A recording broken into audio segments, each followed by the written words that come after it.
Mesopotamia की languages को समझ लेने के बाद अब हम समझेंगे वहाँ की ज्योग्राफी को। तो फर्स्ट ऑफ ऑल वहाँ की ज्योग्राफी में अगर हम नॉर्थ ईस्टर्न पार्ट की बात करें, तो ये जो नॉर्थ ईस्टर्न पार्ट है, यहाँ आपको दो चीज़ें देखने मिलती थी, एक प्लेन्स और एक माउंटेन्स। प्लेन्स क्या होते हैं? जैसे आपने देखा होगा सेंट्रल इंडिया में बहुत दूर दूर तक खेत दिखाई देते हैं, ऐसे एरियाज प्लेन्स कहलाते हैं। यहाँ पर 6000 BCE से लेके 7000 BCE के बीच में जो एग्रीकल्चर है ये डेवलप करता है।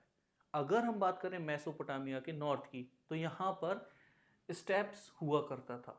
इसको बहुत से लोग प्रोनाउंस करते हैं स्टेपीज, जो कि गलत है, इसे करेक्टली प्रोनाउंस किया जाता है स्टेप्स। इसके बाद अगर आप देखोगे ईस्ट में, तो अगर आप ईस्ट में जाओ तो आपको देखने मिलेगी रिवर टिग्रिस और उसकी ट्रिब्यूटरीज। और जो सबसे इंटरेस्टिंग पॉइंट है वो हमें देखने मिलता है कहाँ पर, साउथ में, जो कि ये जो डेजर्ट वाला है एरिया, इसे हम समझ सकते हैं।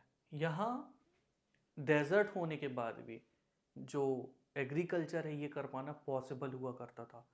रीज़न क्या था? रीज़न ये था कि जो टिग्रिस और यूफ्रेट्स नदी थी, ये अपने साथ में कुछ एल्यूवियल सिल्ट यानी कि बारीक मिट्टी लेकर आया करती थी, जिससे वहाँ डेजर्ट होने के बाद भी एग्रीकल्चर कर पाना पॉसिबल हुआ करता था। और साथ ही साथ में फिर इरिगेशन के लिए ये मैक्सिमम टाइम नेचुरल टेक्निक्स का यूज़ करते थे, दैट इज़ बारिश का, और कई बार जो कैनाल्स वगैरह हैं उनका यूज़ भी किया करते थे।